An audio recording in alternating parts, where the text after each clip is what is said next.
Keith and I first crossed paths back in our undergraduate days at college.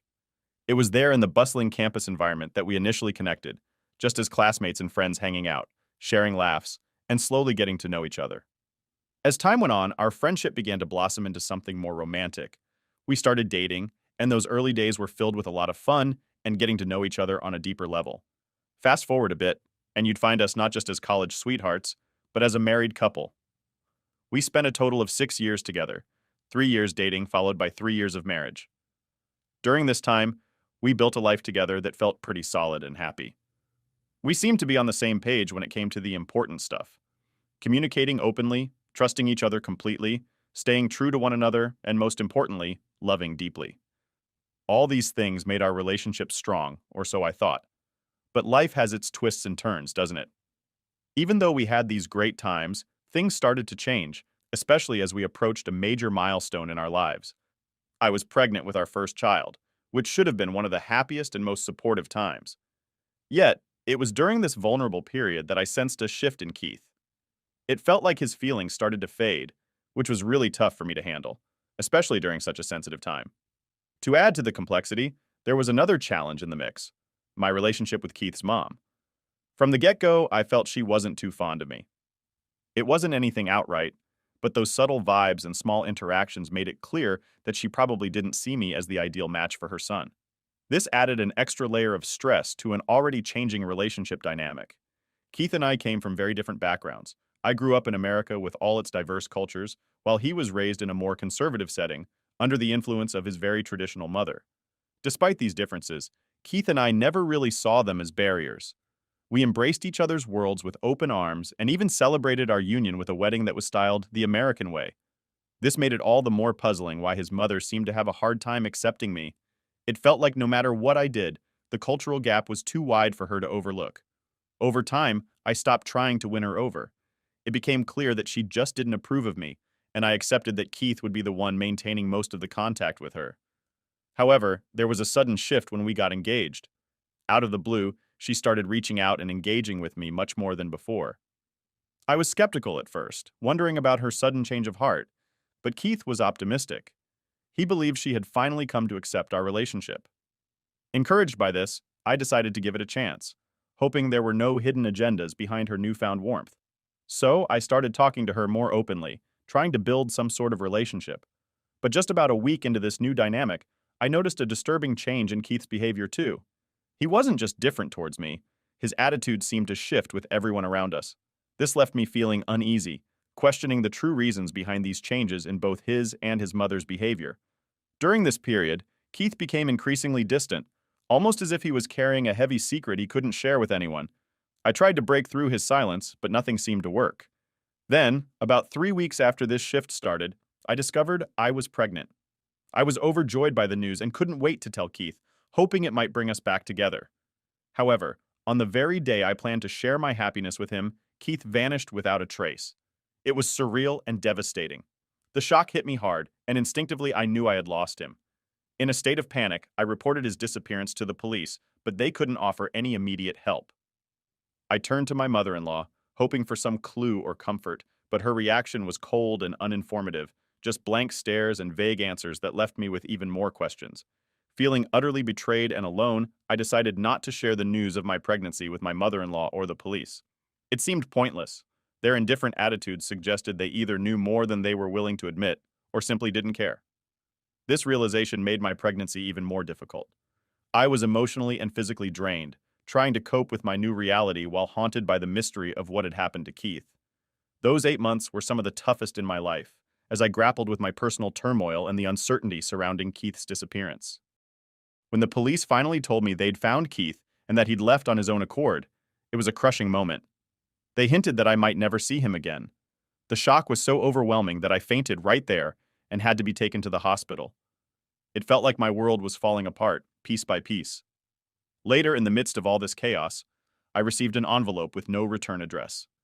It contained a letter and some documents which, to my horror, turned out to be divorce papers. The shock knocked me off my feet once again, not just because of the papers, but because of the letter that accompanied them. In it, Keith accused me of having an affair with my boss, an accusation that was completely baseless and untrue. He had never even mentioned these suspicions to me before deciding to just walk away from our life together. That day was one of the lowest points of my life. If it hadn't been for the support of my mom, I truly believe I might have lost my baby due to the stress and shock. With her help, I managed to get through signing the divorce papers while I was still in the hospital, where I ended up spending the last month of my pregnancy. It was an incredibly tough time, marked by emotional turmoil and physical strain, which eventually led to postpartum depression after I gave birth. Thankfully, with lots of therapy and support, I began to heal and find my way through the pain. It was a long journey, but I made it through with the love and help of those around me. Moving forward in life with my daughter as my beacon of hope, I've made significant strides over the past 5 years. I've started working again and to some extent moved past my marriage. However, there's always been a part of me that ached for the life I thought we'd have if Keith had stayed. Despite everything, I sometimes missed what could have been. Just when I thought I had put the past firmly behind me, it came rushing back in a way I never anticipated. A few days ago, I found myself back in the neighborhood where Keith and I had lived together, a place I hadn't visited since I moved away after giving birth. A friend had returned from abroad and was staying at her parents' place there, so I decided to drop by with my daughter. We stopped at a local store to pick up some snacks and drinks for our visit. As I pushed the cart down the first aisle, my heart nearly stopped. I saw my ex-mother-in-law. It had been years, but there she was, unmistakably recognizing me as I did her. She approached without hesitation, greeting me as if the years and the silence hadn't stretched so long and so complicated between us. The encounter was as unexpected as it was unsettling, sending a shiver through me as I stood there, confronted by a ghost from my past. As I returned her greeting, the conversation quickly turned sour. My ex-mother-in-law wasted no time bringing up my divorce from Keith, accusing me again of cheating, rehashing old, unfounded accusations. I stood there, silently enduring her rant until she dropped a bombshell. She admitted she was the one who had convinced Keith I was unfaithful simply because she believed I looked like someone who would cheat. I was utterly shocked. The revelation made my blood boil, and we immediately started arguing right there in the store aisle. The noise caught the attention of my friend who had come along for the visit, prompting her to come over to see what was going on. Meanwhile, my daughter, always cheerful, followed laughing and telling me about the candy my friend had bought for her. The moment my ex-mother-in-law saw my daughter, her demeanor shifted. My daughter, who bears a striking resemblance to Keith, was a clear reminder of the family ties that connected us. The realization that the little girl in front of her was not just my daughter, but also her granddaughter, seemed to hit her all at once, sparking a mix of emotions on her face. The confrontation in the store suddenly took on a whole new dimension as she grappled with the truth of her actions and their impact on her own family. After her initial shock and the flurry of emotions that crossed her face, my ex-mother-in-law seemed on the verge of bombarding me with questions. However, I had no intention of engaging further. Feeling overwhelmed and frustrated, I simply turned and walked away. I thought that would be the end of it, that she would continue to see me through her biased lens as the cheater she had falsely branded me, but it seems I underestimated her penchant for stirring up trouble. Soon after our encounter, my phone started blowing up with messages. It turned out she had given my number to Keith, who I hadn't changed in all these years, and not just to him, but seemingly to his entire side of the family. Within an hour, I received about 50 texts, not just from Keith, but from many relatives I had barely spoken to even when we were married.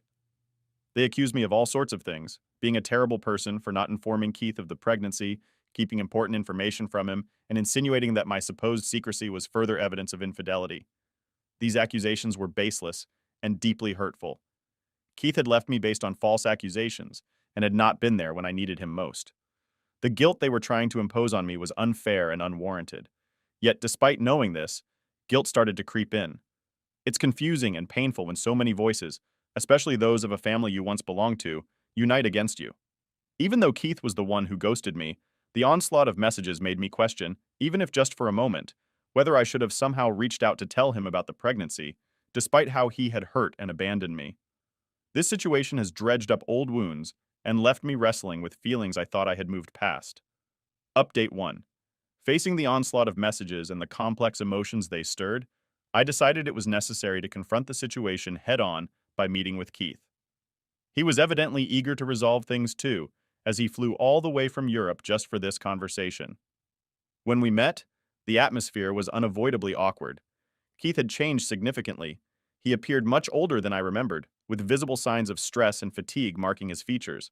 As we began to talk, it was clear that his current state was partly due to the burden of these past misunderstandings. He opened up about how the whole situation started. His mother had seen me with my boss on several occasions, which had sown the seeds of doubt in his mind. Fueled by these suspicions, he admitted to stalking me and observing that my boss and I had once gone out for lunch together. This singular observation was enough for him to believe the worst, despite the lack of any concrete evidence or context to these sightings. This revelation shed light on the chain of miscommunications and assumptions that led to our separation. Keith's actions were driven by misguided suspicions instigated by his mother's observations, leading him to make drastic decisions without seeking clarification or understanding the full picture. This meeting was a crucial step in untangling the misunderstandings that had marred our relationship and driven us apart. Keith's explanation continued to unravel the series of decisions and misunderstandings that had led to our separation. He told me that the combination of his suspicions and the inflammatory articles about infidelity he read online had driven him to a rash decision. He chose to leave everything behind and start anew in Europe. What I hadn't known until now was that his disappearance wasn't just from my life, but from everyone he knew, including his own family, with whom he lost contact for about 2 years. Listening to him describe his journey was surreal. He spoke about descending into a deep depression, compounded by a stressful job in a new country, and the overwhelming regret that came with it. He admitted that his desire to reconcile with me had been strong, but his pride and ego had prevented him from reaching out or admitting his mistakes earlier. I couldn't help but react with laughter, not out of amusement but from the sheer absurdity of the situation.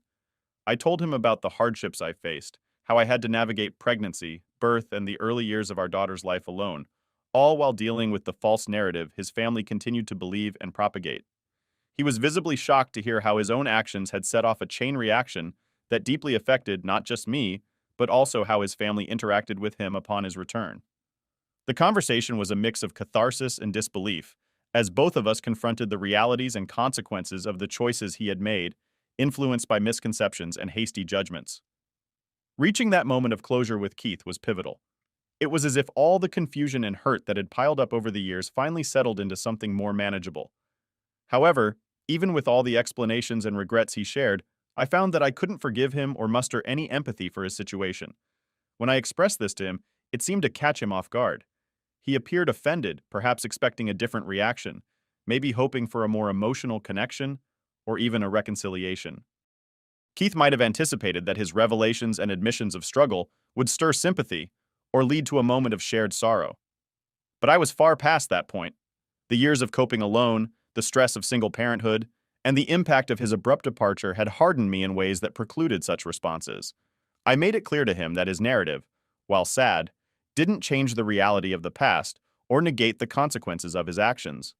As our meeting neared its end, the atmosphere turned tense. I had to leave to pick up my daughter, signaling a firm end to our conversation.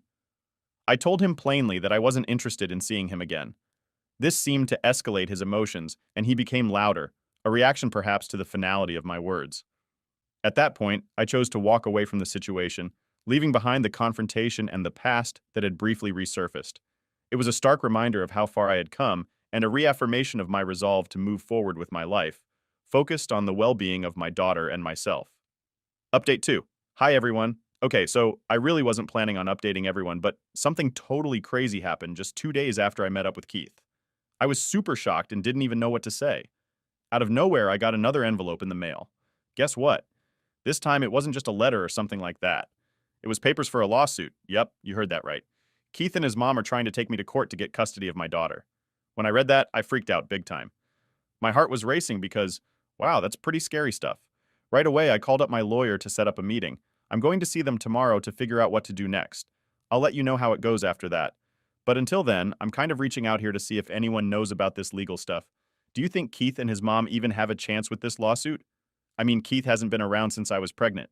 He didn't help out or see her grow up, and he's not even on her birth certificate. How does that work? Can they really try to take her from me? It seems kind of unfair, right? So, do I have anything to worry about? Update 3. Hey everyone!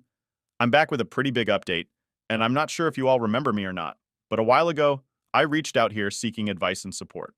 My ex-husband, who had totally vanished from my life for 5 whole years, suddenly showed up out of the blue, wanting to get custody of our daughter. It was a whirlwind of stress and emotions, but I finally got some news to share about how it all turned out. So the whole custody battle kicked off with a requirement for a DNA test.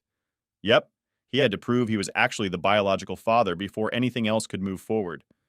When the results came in, confirming that he indeed was the father, you should have seen his face. It was like watching someone who thought they had a winning lottery ticket, only to find out it was a dud. The surprise was written all over him. The DNA confirmation wiped away any lingering doubts he had about whether our daughter really was his, which he had used as a sort of shield to doubt my fidelity. But here's the thing. His absolute absence from her life since the moment she was born really tipped the scales against him. The court saw that he hadn't been there for any part of her life, not for the late nights, the early mornings, the first steps, or the first words. He missed out on birthdays, holidays, school events, and so much more. All those years when he could have been building a relationship with his daughter, he was nowhere to be found. The judge took all this pretty seriously. It became clear that just showing up out of nowhere after years didn't look good for him. It's not just about biology, right? Being a parent is so much more than that. It's about the day-to-day love, care, and responsibility that he just hadn't shown. So in the end, the court decided against him. They saw that it wasn't in the best interest of our daughter to disrupt her life now, with someone she's never known as her dad. It was a huge relief for me, to say the least. After all the stress and anxiety, knowing that this chapter is finally closed, at least for now, feels incredibly freeing. I wanted to share this update here because so many of you were incredibly supportive when I was going through the thick of it, and honestly, that support made a big difference. Thanks for being there, and I hope this update brings a bit of closure to all of us. It was truly a difficult situation that escalated even after the custody case closed.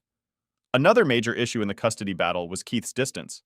He lived so far away that the idea of my daughter moving to live with him was just out of the question. When the DNA test confirmed his paternity, instead of handling it maturely, Keith's reaction was extreme. He started trying to force his way into our lives, quite literally. He attempted to break into our house multiple times, desperate to see our daughter. Each incident was terrifying, not just for me, but especially for my little girl. Witnessing the entitlement and aggressive behavior from someone who was supposed to be her father was both shocking and scary. Given these circumstances, I had no choice but to take legal steps to ensure our safety. I obtained a restraining order against Keith to prevent him from coming near us. This entire ordeal felt like being on a never-ending emotional roller coaster. It was heartbreaking and disillusioning to see Keith, a man I once loved, descend into this kind of behavior. But my priority shifted entirely to protecting my daughter and ensuring her well-being, which meant removing such instability from our lives. Now, my focus is solely on providing a safe and loving environment for my daughter, far removed from the turmoil that has tried to invade our peace. It's a stark reminder that sometimes we have to make tough decisions to protect the ones we love most. Now for the comments. NTA, get that child support while you can drag him to court, girl. And to keep, doesn't deserve a second chance after messing up so bad. What does he think of himself? Does he expect you to keep waiting forever? Such entitled behavior. Story 2. I'm a 27-year-old woman, and my husband is 28 years old. We've been in each other's lives for a whopping 10 years, and just last week, we decided to take our relationship to the next level. We got married. The wedding was nothing short of magical, truly one of those days I'll always remember. All my relatives were there, which made it super special because I got to share this big moment with all the people I love, including marrying my absolute best friend. The celebration was filled with lots of fun moments, especially during the dinner. We gathered in this big dining hall, beautifully decorated, setting the scene for what was to come. One of the highlights of the evening was definitely the speeches, and my dad had prepared one too. When it was his turn, my dad stood up and started sharing some adorable and funny stories from when I was a little girl. He also expressed how much he liked my husband and how happy he was for us, sprinkling in some lighthearted jokes that had everyone smiling. His speech was incredibly heartfelt. It even brought tears to the eyes of many guests, including mine. It felt perfect, like something straight out of a movie.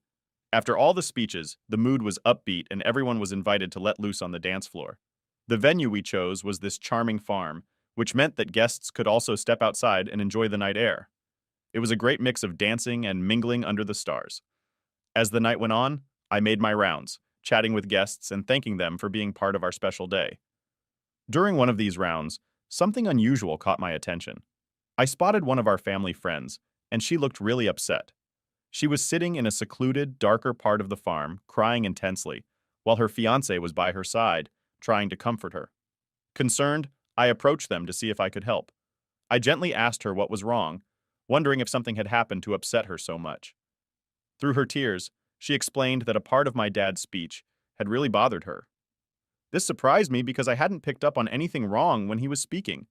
Her fiancé helped clarify. It was the moment my dad had made a lighthearted comment about hoping to have grandchildren soon.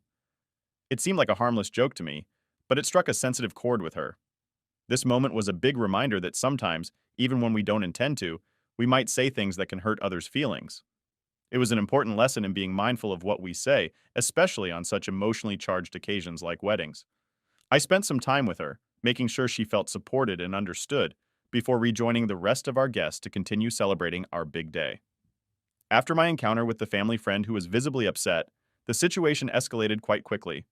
I learned that she and her fiancé had been struggling to start a family, undergoing treatments like IVF and facing the heartache of multiple miscarriages. Understanding her pain, I immediately tried to apologize and offered her a comforting hug, but she was too upset. Instead of accepting the hug, she began to scream, insisting that my father should be the one to apologize, not me. This outburst caught the attention of several other guests, and I felt really embarrassed as everyone could hear her yelling at me. As she raised her voice, my husband heard the commotion and came over to see what was happening. Seeing how distressed and loud the situation had become, he decided it was best for the evening's peace if they left. We even offered to call them a taxi to ensure they could get home safely, but they departed without any goodbyes. At the moment, we just wanted to return to celebrating our special night. The next day, still concerned about her well-being, I reached out to see if she was okay and to discuss the previous night's events. I was taken aback when she accused us of being insensitive for not vetting my dad's speech and for our lack of sympathy during our interaction. She felt we should not have suggested they leave the celebration. I was hurt by her words. I had tried to offer comfort, but she had rejected it and escalated the situation. I explained that my dad's speech was heartfelt and spontaneous, which meant pre-screening it wasn't really an option. I also expressed that if she had issues with what my dad said, taking it up with me wasn't going to solve anything. I suggested that discussing the matter privately would have been a better approach, rather than causing a scene at the wedding. Unfortunately, this didn't go over well, and she ended up calling me insensitive too, and now I'm apparently not welcome at her wedding. The whole situation left me feeling really conflicted. On one hand, I understand her pain and the emotional triggers involved, but on the other, I feel that the way it was handled at the wedding was not appropriate. It's tough because emotions were high for everyone involved, and while I wish things had gone differently, it's also important to maintain boundaries and respect during such personal and public events. So am I the jerk? Now for the comments. NTA. Some people love to be a victim. Your dad doesn't owe her anything. She needs to learn to control herself. You are NTA, not at all. She's obviously very, very, very upset about not being able to have children, but if it's to the point a speech like this bothers her, she needs help and therapy, not to be screaming at you at your wedding because of your dad's speech. Earnestly, my heart goes out to her for her losses, but you are absolutely not the story 3. So I love to bake desserts. It's a meditative sort of activity for me. I really enjoy making tasty treats for other people, especially since I'm actually not a huge sweets person and couldn't even eat all the stuff I bake. Most of the time I take it into work. I work at a small restaurant staffed by about a dozen people, including the 2 owners. We are all pretty tightly knit, as most of us have been here since the restaurant opened. I started bringing desserts for everyone to enjoy. It was never an obligation, nor did it ever feel like it, but I got a little miffed when I went in the day after I dropped off a pie to get my glass pie dish. One of the owners handed it back to me, still dirty. It still had crumbs and bits of pie crust left in it. I didn't say anything and just resolved to let it go. The following week, I made an apple cake and a glass 9 by 13 inch to bring in and left it that evening. So the others on the latest ships could enjoy it too. 2 days later, on my next shift, I was given back my dish that was still dirty, and now it needed to be soaked to clean it because the crumbs and such had dried to a hard layer. I thought this was kind of rude as I'd been raised that if someone gifted food, casseroles, etc., it was good manners by washing the dish that it came in when you go to return it. It happened a couple more times. So I asked the owner who was managing that day if my dishes could be washed before I got them back. However, the next few weeks nothing changed, and my dishes were still left dirty when they were returned. I decided that I just use disposable bakeware for anything I took to work. However, I ran into an issue that sometimes a baking time and temperature of some of my recipes doesn't work for the sheet metal disposable bakeware, something I'd forgotten about until I took a pie to work, and when they cut into it, it was discovered that the bottom crust was a bit broke. One of the owners joked that I had downgraded my equipment so they got burnt pie. A server said she noticed I'd stopped using glassware and wondered why. So I replied that my glassware was never cleaned after everyone had eaten, and it was a major pain in the ass to clean up. It was dried on. Plus, I felt that it was a bit rude to have my dishes returned to me, still dirty. The server shot back that the desserts were gifts, and that it's actually rude to insist that the gifts have to do something in return. Another server agreed with her and said that if I was expecting them to wash my dishes for me, then I shouldn't bother making food for them at all. So I said I wouldn't if it was such a contentious issue. The server said I was being petty and are refusing to speak to me unless they have to. Now I could see their reasoning that someone being gifted something shouldn't be obligated to do something in return. But I still feel that it's rude to not wash the dish. The gifted food came in, so I ate it. Now for the comments. The food was a gift, the dish alone. You don't borrow a piece of someone's clothing and return it stinking of sweat and stain. So why would you return someone's dish dirty and without a thank you note? And all they had to do was run it through the industrial dishwasher. Lazy, rude, and entitled.